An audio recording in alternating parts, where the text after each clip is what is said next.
All right, well, we had a little unscheduled break in the action there, the good old internet. Don't you love live stuff? I mean, this is live. I know some of you are watching another point here, so there'll be a part 2 of this, and this is the beginning of part 2. And for those of you that stayed with us, thank you so much. What I wanted to get into, you saw the basic chip shot, the tight lie chip shot around the green, and again, you can choose whatever club you really want to use that in your mind's eye, if you took a ball and you were to lob it and it landed and rolled out and exhausted itself, that's what club you would choose in order to do that. Now, when you miss a green, okay, because think about this, when you're standing in the fairway and you're hitting toward a green, you know, you got the fairway kind of butts the green, and then rough surrounds the green, typically in most cases. Sometimes you have closely mown areas to one side or the other, maybe in the back. It's kind of a cool feature a lot of architects will use, but traditional golf courses, the fairway runs up to the front of the green, then you have fuzzy stuff around the green known as rough. That cabbage produces a little bit different challenge for greenside shots. Now, when I did the basic chip shot of standing up to the golf ball, narrow stance, ball somewhere in the middle of this narrow stance, weight a little bit left, that's enough forward lean for those tight lie little chip shots. We don't want a bunch, because here's where, on those tight ones, we don't want the club with an opportunity to slam down into the ground and get stuck. The old chili dip, no thank you, lunch isn't for a couple more hours, I am not hungry, I want to get up and down. So when you're beside the green and you're in fuzzier grass, you have to make some modifications to your technique in order to hit these shots better. So I've got a 9-iron and I've got a 56.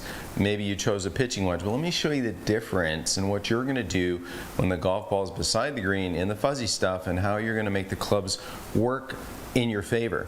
So if I take the 9-iron, imagine, so I'm going to use this basic little chip. I'm short of the green. I've got to chip it a few feet right here. Tight lie, very little forward shaft lean. Ball sort of centered in my stance. So this is a 9-iron. It's got approximately 40 degrees loft on it. Here's my 56. Now if I'm in the grass beside the green, you're going to see a little bit different look and how I set up to hit these shots. In my left hand, I've got my 56 leaning forward quite a bit. In my right hand, I've got my 9-iron not leaning hardly at all. And why would I want to lean the shaft quite a bit if I have fuzzy grass? Let me explain. So I'm going to get down here, we're going to talk about it. So when I get close to a golf ball, imagine this ball is sitting in kind of a bird's nest. A couple things. The south pole of the golf ball really isn't on the brown stuff known as the ground. It's elevated, it's in kind of a bird's nest. You know, it's off the ground a little bit. It's sitting snarled up in the grass. Maybe it's a 1.5 inch, 2 inch rough. The goal here is to avoid some of that material on the way to the golf ball. Here's that grass kind of behind the golf ball. If we had the same shallow chip stroke that I showed you in part 1 of this episode, before we lost internet, okay, what you'd have is the club would be getting into the grass too much. It would slow down the pace of the club head. You'd be getting too much stuff in the way, and the ball would come out probably dead, probably not with the intent, not with the ball speed you need. So how do we change that? We get a lot more loft. I went and got my second most lofted club. That's my 56 degree. I also have a 60. And I'm going to take this golf club and I'm going to take a lot of loft off of it by putting the handle forward. But I'm also going to welcome that I'm going to have a lot steeper angle of attack down into that golf ball, so that I can avoid a lot of this stuff behind the golf ball. So the setup differences from the basic chip on a tight lie. You can see my golfer's toolbox right here. I'm going to take the golf ball, move it back in my stance off my trail foot, in my case my right foot. I'm going to put the handle forward. Now keep in mind, I've got a little insurance here, just a bit, because the ball's not sitting on the dirt. It's sitting elevated in, you know, the bird's nest of grass. So I have some room to, quote, get under it, even though that's not really what I'm trying to do. But now in this situation, I'm looking down at the golf ball. I've got my handle well ahead. I've got certainly more of an up-down behavior to avoid a lot of the grass. I've taken a 56, I've strengthened the loft significantly, and I can let this behavior kind of chop down on the ball a little bit to get a very similar situation with that I had using the 9-iron in more of a kind of a neutral shaft, neutral setup approach to hit the shot. So that's a variation you need to be aware of when you're by the green. You know, ask yourself the question, do you have a tight fairway cut, closely mown turf? Okay. That's a standard setup, a very neutral position. Is the ball sitting nested in the grass? Okay, that's when you got to be a little bit more crafty. Lean the handle, have a little bit steeper attack angle in order to hit the golf ball. Now, you'll have shots from time to time where a chip stroke isn't the appropriate stroke when you find yourself either on a closely mown area, okay, in front of the green, or a fuzzy area beside the green. Now, you know, I gotta admit that I forgot to say something in this episode so far. You know, when you come to the Tour Striker Golf Academy, we always have the hierarchy. We have rules of engagement by the green. The hierarchy is this: putt when you can putt. Absolutely putt when you can putt. I don't care who you are. You could be my former student, Nick Taylor. Nick Taylor was a great player at University of Washington. He was a world #1 amateur for a while. Came down to Arizona. We worked hard for a couple of years. When he was down here, he developed his game a little bit more, got out and tour, and he won. Now, I still scolded him one time. I'll tell you why. Because in the Phoenix Open one year, this has been 2015, he hit a great shot close to the, well, I'd say 20 feet on this tough par 3. He was just off the green a fraction. So he had probably 20 feet to the pin. He had this much fringe, 18 feet or 16 feet of green, and he took out his sand wedge. And he proceeded to hit it reasonably well, but left it about 8 feet short and missed the putt. Now, I could have dropped 100 golf balls down there for Nick, I guarantee you. As basic as this shot was, if I gave him a putter, he's going to putt that thing up there, probably make it once in a while, and he's going to leave it all kinds of variety of distances, probably within 4 feet, every time from 20 feet. So I don't care who you are, tour player or low handicapper, if you can get your putter on the golf ball without grass getting in the way, and you're not that far from the green, putt it. Putt when you can putt. When you can't putt, chip. Chipping, pitching, flopping. Let's talk about some of those varieties of shots to help you navigate those conditions around the green. So I've got my second most lofted golf club, my sand wedge. And this is going to kind of segue nicely into why you suck. The why you suck part of when I see people come to see me, really, it's because you guys and gals out there were stuck in the head down. Oh my gosh, my head's got to stay down. If my head stays down, then the whole world will be right. It will spin on its axis. Everything's lovely. Okay, no, it's not the case. Now, I get it. When you learn golf, you need something to kind of grip onto, and that's stare at the ball, hit the ball, keep your head down, right? But you need a little bit more freedom of motion to move this golf club, and especially as we get into a little bit longer shots, okay? So the two styles of chip that I will show you, levered chip and then something which is more like putting. So here's your long levered chip shot. Notice my arms are kind of long. I can take a stroke length. This is a stroke length from my sternum down to the club. This is moving the club through here. I'm going to hit some pretty good shots, okay? But that's a big energy unit for my 5'9" frame. Now, if you want to have a little softer touch around the green, you can take on more of a Phil Rogers. I think he just passed away in recent years. A great player in his own right, a coach to many years ago. The great Jack Nicklaus took lessons from Phil Rogers. He used to teach a little technique I want you to consider that looked a little something like this. So early episode, or part 1 of this episode, because we had that internet glitch. If you're watching this, this is part 2. You might want to go back to the previous show. He would teach a lot of guys to kind of get a little bit more bent at the elbows, taking out some of that leverage by softening at the elbows, much like a putter. The famous coach, Little Poison, was, gosh, what's his name? It's escaping me now. Can't think of it, but his nickname was Little Poison, and I know you golf junkies out there are saying, Martin, it's so-and-so, and I know it is, but I can't remember the name. But anyway, this is a softer way to hit that basic little chip. Elbows soft, hands, watch my hands. You can see I'm taking my hands and turning them out, getting the club more in my palms. This is a kind of a chip shot. If you only had to chip this ball a little bit and let it roll on some crazy fast green, this is the technique for you. It's a great little technique. Take those palms, turn those palms out, get over this much like a putt, elbow soft, and this is a little bit of a shoulder rock. And there's a wee little one. That's a tough one for many, because you know what the problem is with chipping? You can't hit it soft enough. So if you have this technique, this little itty-bitty chip technique, which is very much like a putt. There's a soft elbow stroke, okay? You can just take a 9-iron or a pitching wedge, let the ball get in the way of that motion, pops up a little bit, and it might roll 40 feet on a wicked fast green. And you need to be able to take a little hit off the ball, okay? The first part I showed you, the standard chip, is with arms comfortably long right here.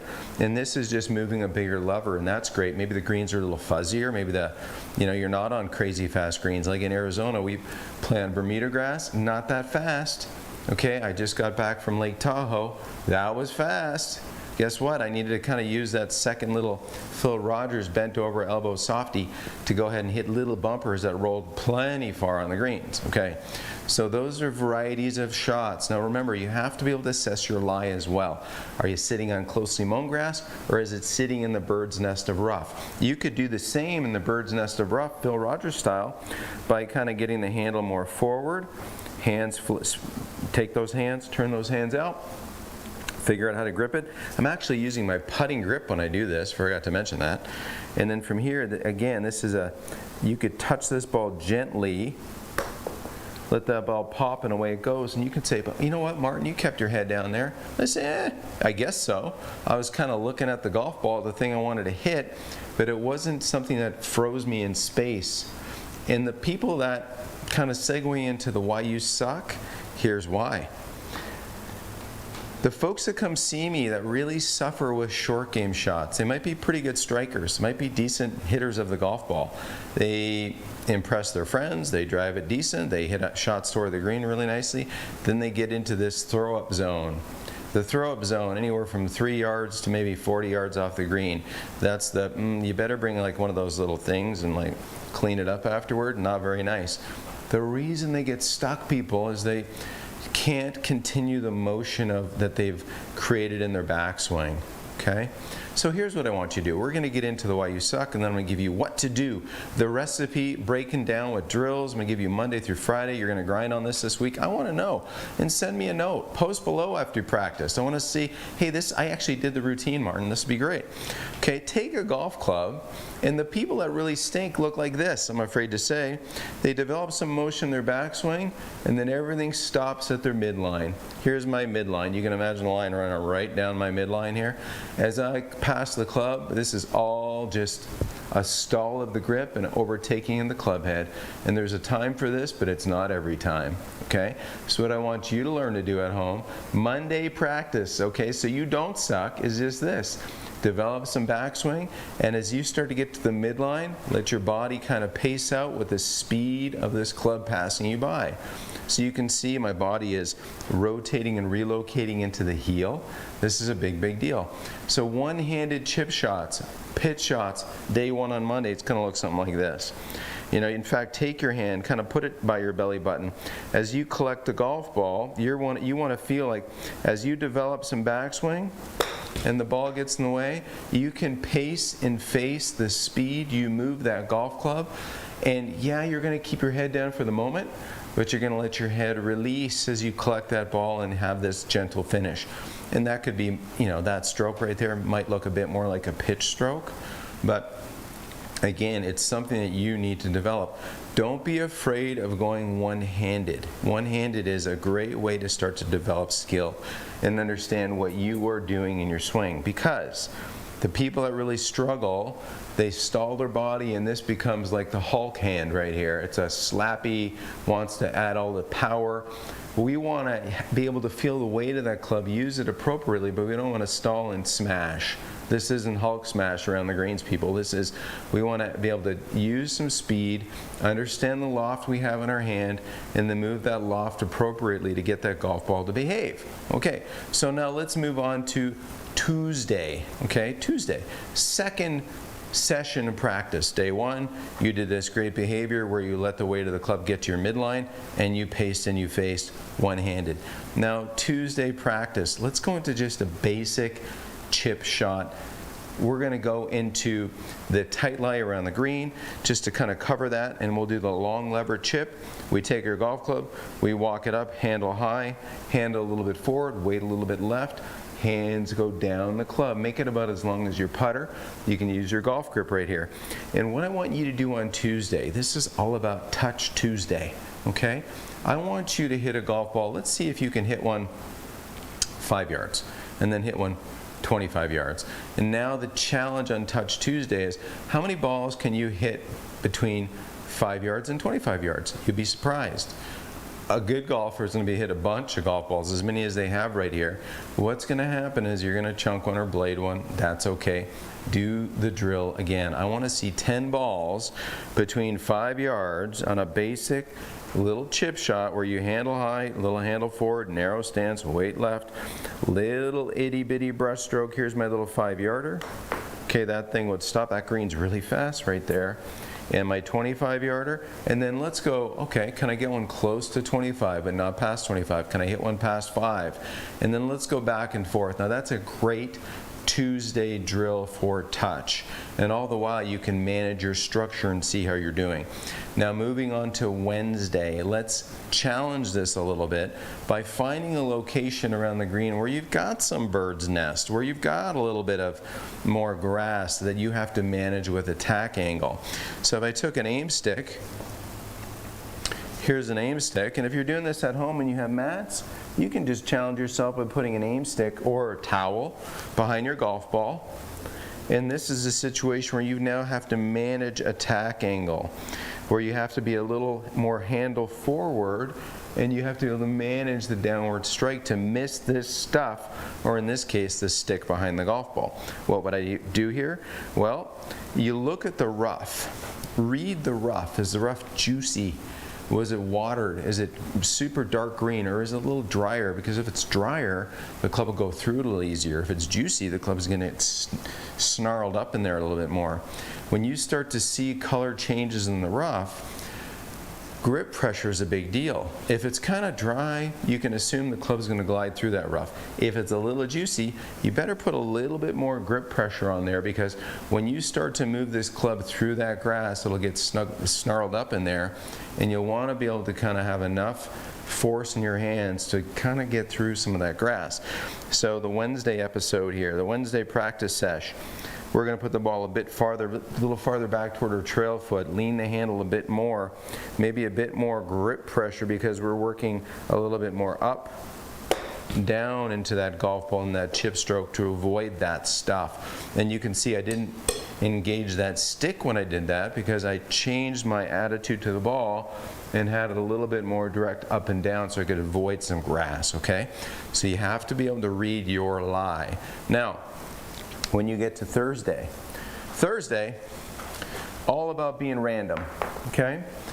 I want you to see if you can take 10 golf balls randomly around whatever practice green you can get to. Put some on some tightly mown areas. You know what? Put a couple balls on some really poor lies. Maybe put a ball in an old divot. Put it on a really baked out area. If you're a Muni golfer like me, I love Muni golf. Some of the charm of Muni golf is you get all kinds of funky lies around the green, and that's awesome.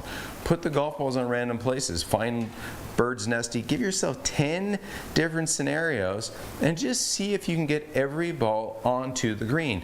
Don't even worry about proximity for now. Can you get every ball onto the green? Because if you can, guess what? You're better than most. Now you want to be high level. Can you get every ball onto the green?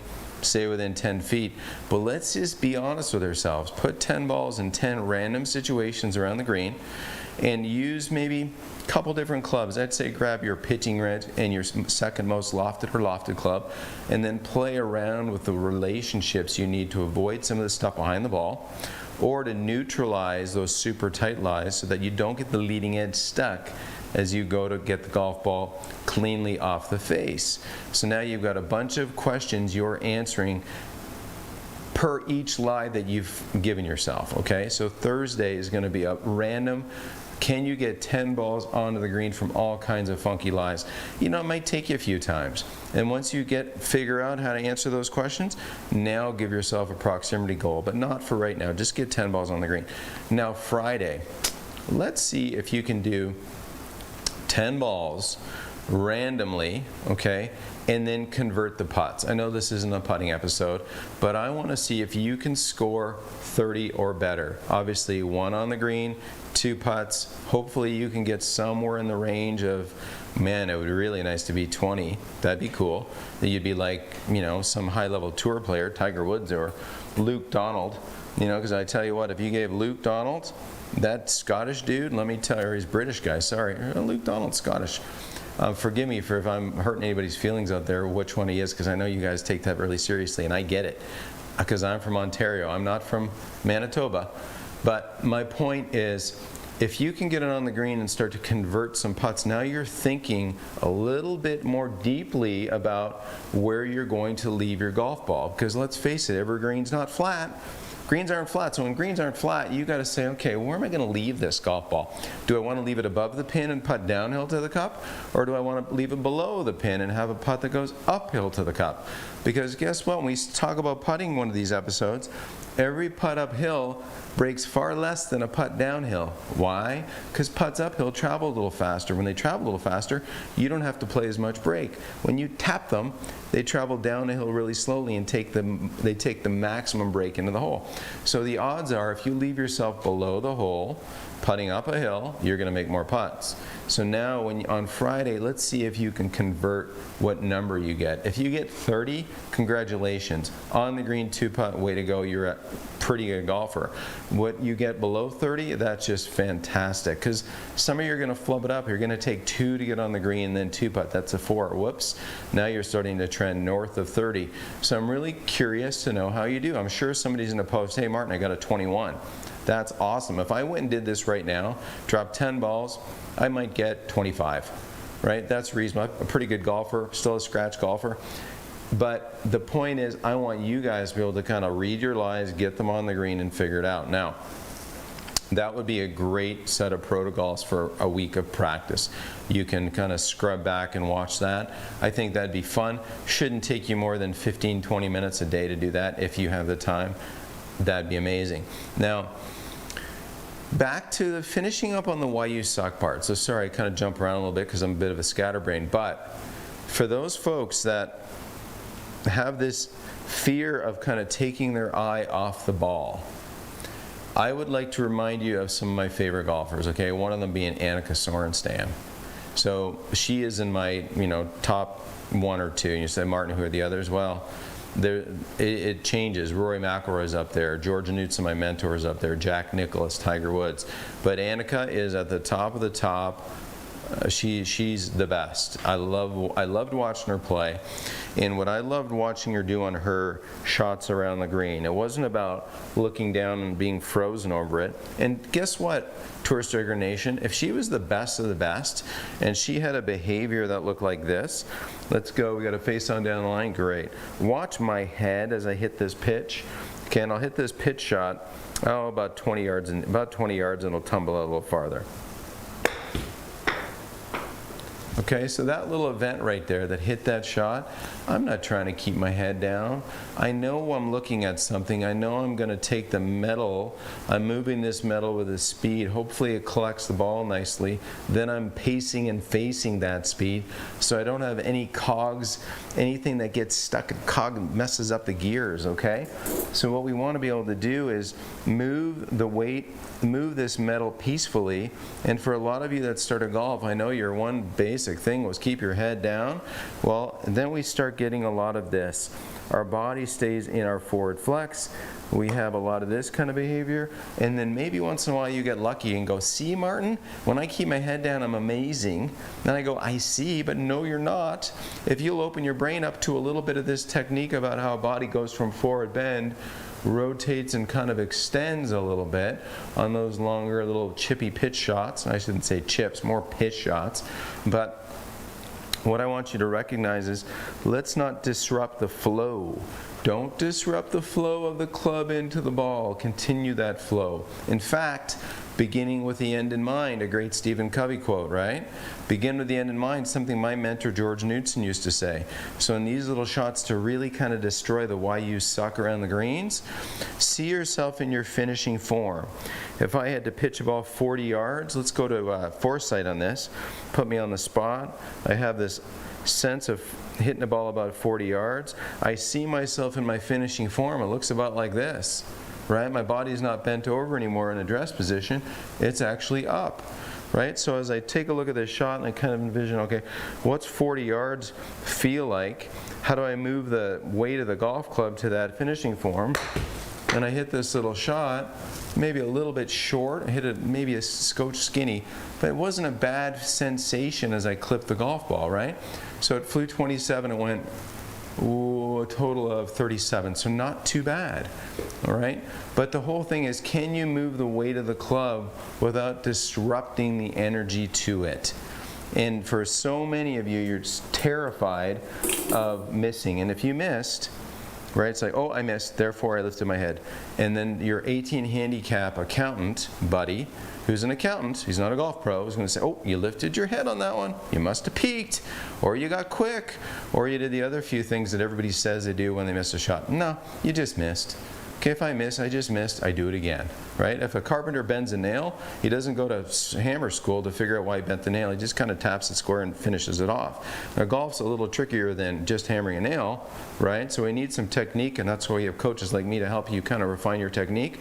But trust me, sometimes we just miss. We need to forget about our miss, go to the next shot, and live thinking forward, not worrying about what happened behind us. So, you guys, we've got some protocols. We talked about why you suck, okay? I want you not to suck. I want you to freely move the weight of the club. Let your body go from flexion to extension. Let your body collect the ball, rotate, and relocate. Weights in the lead heel, up on the trail toe. Now the hierarchy, remember this, everybody. Putt when you can putt. When you can't putt, try to putt. I mean it, try to putt. Then chip, and then pitch, and then flop. Now, we didn't really get into the flop shots in this episode. You know, I'll tease you with one short little bit before we kind of do our little wrap up. The flop shot is the trickiest of the shots in the hierarchy of shots. Don't use it unless you absolutely have to.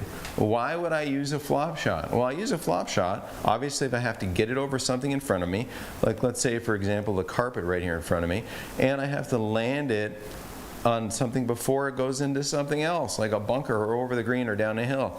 Now that's when you need to use your most lofted golf club. And we're going to do an episode on how these specialty little shots around the green. This is some basic stuff, but just to not leave you hanging on this, take notice of where this ball is located within my stance. My stance is fractionally open. The ball is very forward. Take note of where my hands are. My hands are back. My hands aren't forward because if they're forward, I'm taking loft off the face. If my hands are back, I'm adding loft to the potential strike, and I'm enhancing the bouncy part on the bottom of the club, which is your friend, so the club doesn't get stuck in the ground. That little dimension, that little difference between the leading edge and the trailing edge is called bounce. And if you think back to the US Open last year, Gary Woodland hit the most amazing shot on the 71st hole under all that duress and pressure from one side of the green on Pebble Beach over that little bunker to the pin to like stone dead to make a par. Are you kidding me? One of the best shots I've ever seen. I was dying watching it. I can't imagine how he was feeling, and yet he pulled off this unbelievable shot because he couldn't putt it because the bunker was in the way. And he hit the most amazing shot. How did he do it? Well, he used the bounce. He took the golf club, and if you do this, just go ahead and take your golf club, pick it up, and start to take a look at how the shaft and the bottom of your club relate right here. And you'll start to see that this bottom of the club is below the leading edge. And when you take that and you commit that into the ground a little bit, you're actually going to smear the ground a bit. He didn't take a divot on that green. He basically just kind of bent in that kind of biolayer, squishy part of grass and roots into the earth a little bit, and that helps get below the equator of the golf ball, pops up the golf ball, right? So that kind of semi-flop shot right there, that's the shot where the ball is a bit forward, the handle's a bit back, and you can hit this thing kind of high and soft to where it has a lot higher trajectory, a lot steeper landing angle. And then when you get really comfortable with that, you can even do more and more of those, because I'll tell you what, the modern day tour player, this is their bread and butter. They go for a lot of pins that are close to the edge of green. I don't want you to do that. I want you to hit to the middle of the green. But if you are short-sighted, meaning that you have a narrow spot between where you are the dimension of green to the pin, that's called short-sided. Wide-sided, or the easy shot, is obviously if you miss and you've got a ton of green to the pin. That's what you want to do on par 5s and long par 4s, by the way. But if you find yourself short-sided, ball forward, handle back. I'm purposely thumping this club into this mat. That's a thump. And I do the same thing to the ground because that bounce won't let that club dig. It bounces off the ground. And there's a pretty high, launchy, spinny little shot. So we are going to have a little wrap up and close here. Wrap up and close, you guys. First off, happy Father's Day. I hope you're doing something great this weekend, celebrating your family, and they're celebrating you, Dad. Okay, I'm a dad. I got a couple of great little kids in there. Drive me nuts sometimes, but I adore them. They're everything to me.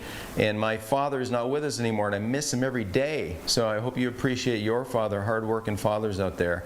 Happy Father's Day. I want to thank my sponsors. Okay, I want to thank Nike Golf. I want to thank True Spec, the Raven Golf Club in Phoenix. They take great care of me. And then I want to thank all the traveling schools we do. We have a great time at different clubs around the country. Up in Tahoe is fantastic. Up in Bend, Oregon. I was just at Tethero Golf Club in Bend, Oregon, and Edgewood, Tahoe. Put those on your list. You will have a blast. Edgewood is magnificent. Bend, Oregon, Tethero Resort, fantastic. The town is amazing. Go visit those facilities. And if you're interested in having me at your club, I'm easy to reach. Martin@tourstriker.com.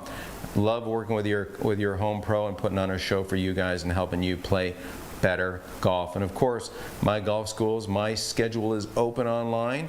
We're back in action here in Phoenix, Arizona at the Raven Golf Club starting at the end of October.